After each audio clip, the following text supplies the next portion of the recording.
लगभग 50 देशों की मीडिया भी आई थी और पूरे सहानुभूति में पूरे दुनिया के चर्चेज में प्रेयर हुआ था उस दिन मेरी सलामती का। और 10-12 हज़ार पुलिस भी लगाई गई थी। हमारे साथी हैं बीपी सिंह जी, इसके विटनेस हैं। रात में मैं अपने घर नहीं सोया था, कहीं और सोया था। सुरेश दीवान मेरे पेंटर थे, तो उनको डीसीपी एक पुण्यन थे, रात में जाके खबर किया कि सावधान हो जाए, उनके जान का खतरा है। जब हमने कार्यक्रम की रचना करी है तो गोलचा अभी डीजी हैं पुलिस में, तो उस समय दरियागंज में डीसीपी हुआ करते, तो उन्होंने कहा कि मारपीट बहुत हो जाएगी, इसलिए कार्यक्रम को निरस्त करिए। तो हमने कहा कि मैं अंडरटेकिंग देने के लिए तैयार हूं कि अगर विश्व हिंदू परिषद आरएसएस के लोग हमारी हत्या कर देंगे, हम नहीं कोई कंप्लेंट करेंगे, लेकिन कार्यक्रम होगा। लेकिन सरकार ने निरस्त कर दिया था रामलीला मैदान।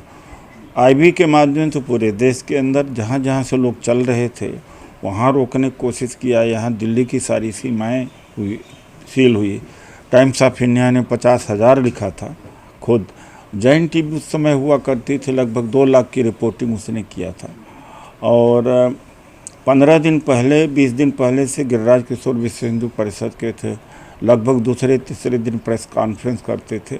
और जो माइनॉरिटी कमीशन का चेयरमैन था वो हमारे खिलाफ में एक्शन लेने के लिए लिखा, सब कुछ किया। इतना बड़ा दबाव था, उसके हिसाब से यहाँ कोई दबाव था ही नहीं। मुझे आश्चर्य है कि राजेंद्र पाल गौतम जी के ऊपर कोई दबाव नहीं था, उनको केवल इतने कह देना चाहिए था, ठीक है ये जय भीम हमने बनाई, वो जय भीम नहीं, जय भीम को भी ओन नहीं किया, वहाँ से भी भाग खड़े कि हमने बनाया, कि मैं भी चला गया था, ठीक है, वहाँ से भागे। दूसरा, जब बीजेपी आलोचना करी तो कहा कि अगर किसी की आस्था को ठेस पहुंचा हो तो हम माफ़ी मांगते हैं। तो भैया 22 प्रतिज्ञाओं का मंत्रोच्चारण करना या उसको ग्रहण करना क्या किसी हिंदू धर्म के पर कोई ठेस पहुंचती है? इनको वहीं रुक जाना चाहिए था कि हाँ, ये जय भीम सेना मैंने बनाई और अगर ये करना गलत है तो हम बाबा साहब के पद चिन्हों पर है, बाबा साहब ने भी फिर गलत था। इतने में न इनकी मंत्रालय जाता और बीजेपी भी एक्सपोज होती। लेकिन सेनापति ही हथियार डाल दिया, वो सेना लड़ने के लिए और सेना लड़ने की तैयारी करती रहती है। तो 3 स्तर पर इन्होंने आत्मसमर्पण किया। एक तो ये सबसे बड़ी बात है कि 10,000 लोगों को जो लाए, तो ये क्यों कह दिए कि मेरे है ही नहीं है, मैं जय भीम, मैं तो ऐसे ही चला गया था। फिर बीजेपी की आलोचना से आप निर्धारित करेंगे अपना निर्णय बदलेंगे, तो बीजेपी की आलोचना से निर्णय मतलब कि आप बीजेपी के अंडर में काम कर रहे हैं।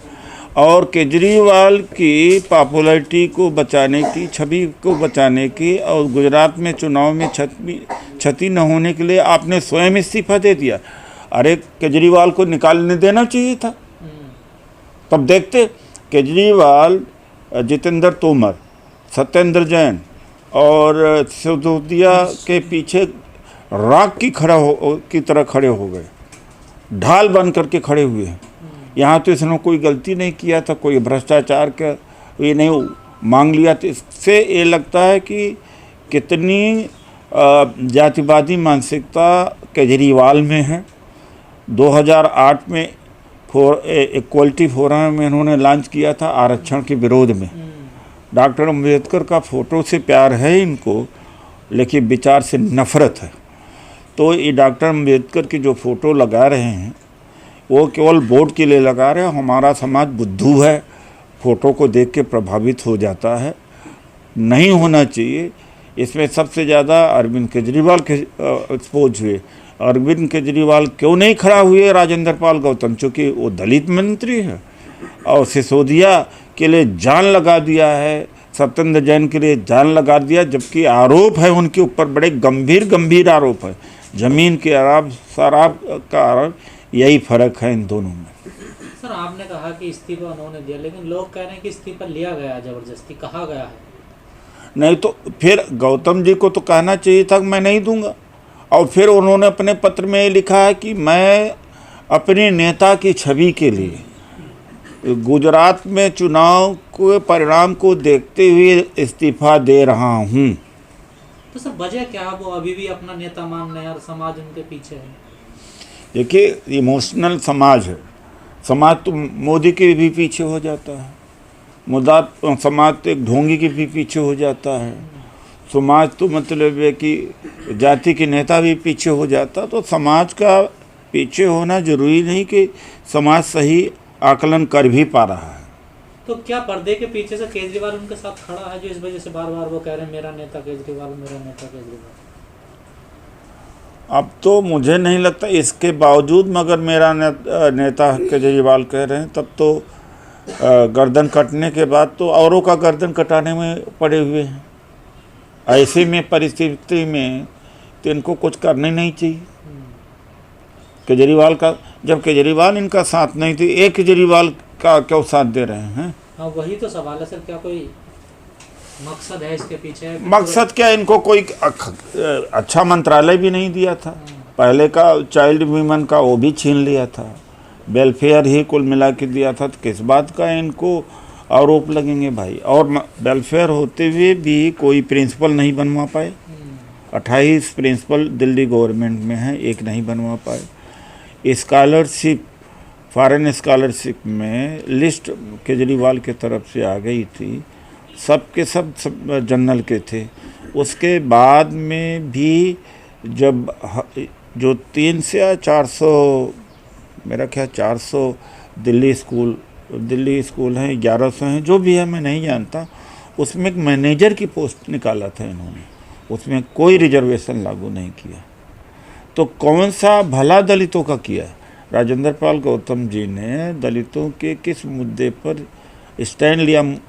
सरकार में रहकर सरकार के लिए स्टैंड लेना चाहिए कि धम्म चला रहे हैं? जिस काम के लिए आप गए हैं वो काम करिए ना। कहते हैं ना कि धोबी से जीत न पाए तो गधे का कानी ऐंठे। अरे भैया, लड़ाई तो आपको वहाँ लड़नी चाहिए थी जब मंत्री बने थे, तो आप धम्म प्रचार में चले गए। धम्म प्रचार औरों को छोड़ देते, बाद में भी कर सकते। आप जब मंत्री बने हैं तो स्कॉलरशिप, बैकलॉग भर्ती, स्पेशल कंपोनेंट प्लान 15-16% ही लागू हुआ है। सारा पैसा स्पेशल कंपोनेंट प्लान जो शेड्यूल कास्ट के डेवलपमेंट का डाइवर्ट हुआ।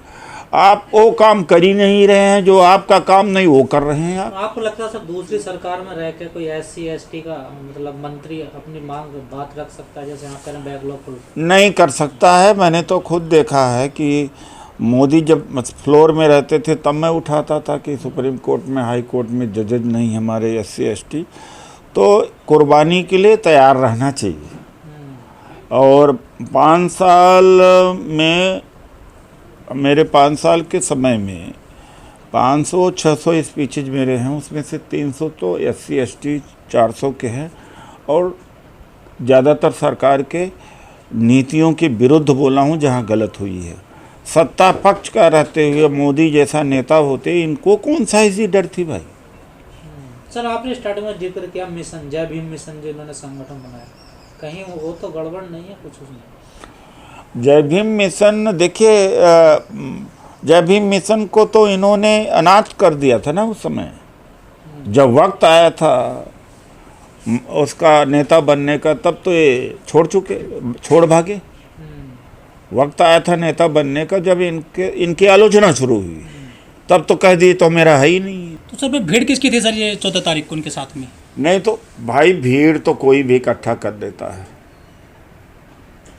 भीड़ तो कोई भी इकट्ठा कर सकता है। बाबा साहब के नाम पर ये मसलन मुद्दा है, सारा चीज़ है।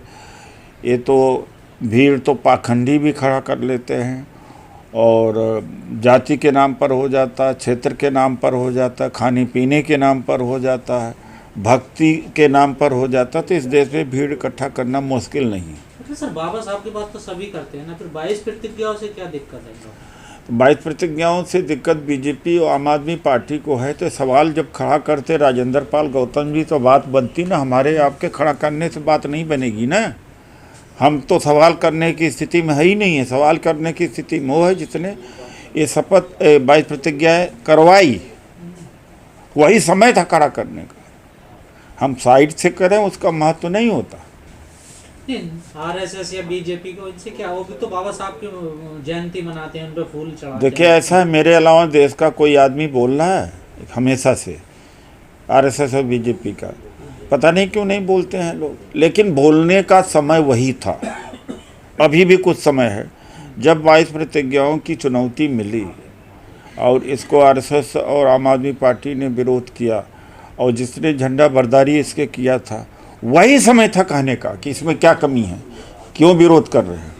लेकिन सर इसमें एक सवाल खड़ा हो रहा है कि यहाँ धर्म परिवर्तन नहीं हो रहा है, यहाँ विचार परिवर्तन हो रहे हैं। आपने भी बहुत धर्म मतलब अपनाया था, तो क्या ये वाकई में विचार परिवर्तन हुए हैं या फिर धर्मांतरण हो गया आदमी को? देखिए, ना विचार परिवर्तन हो रहा, ना धर्म परिवर्तन हो रहा, फर्क जरूर पड़ता है। मैं बहुत निराश व्यक्ति हूँ। मैंने तो राम राज से उदित राज हो गया कि एज से भी पिंड छूट जाए, लेकिन जाति पिंड नहीं छोड़ती किसी की। ये बहुजन आंदोलन से जाति ने जिस तरह से जातिवाद में और बांट दिया, वो बौद्ध धर्म का, डॉक्टर अम्बेडकर मिशन का कोई ज़्यादा मतलब नहीं रह गया। आप देखिए जातियों के नाम से और संगठन बढ़ रहे हैं। बौद्धों में तो नहीं होती ना जाति। तो लेकिन यह है कि मंच पर तो बोलते हैं, लेकिन मंच के नीचे उतरते पूछने लगते कौन किस जाति का है, तो क्या किया जा सकता है। हमारे समाज को लोग सवर्णों से, बनिया है, ब्राह्मण है, क्षत्रिय, उससे उम्मीद करते हैं कि वो जाति छोड़ दे। अब खुद जाति नहीं छोड़ेंगे। मोदी जी तेली हैं, तेली के द्वारा ब्राह्मण, ठाकुर, क्षत्रिय फ़ायदा ले रहे हैं, लेकिन उनको अपने हित से प्यार है। हमारे लोग ये देखेंगे कि अरे पासवान तो दुसाध है, बंगारू लक्ष्मण तो ये हैं। तो हमारे लोगों को जाति से प्रेम है, हित से प्रेम नहीं है। उदित राज ये है, पुनिया ये है। तो आप ये देखो कि जाति से मोहब्बत दलित ज़्यादा करता है। जिसको जाति को त्याग करना चाहिए वो जाति से चिपका है। जो सवर्ण है अपने फायदे के लिए किसी को भी नेता मान लेता है। तेली को नेता मान लिया,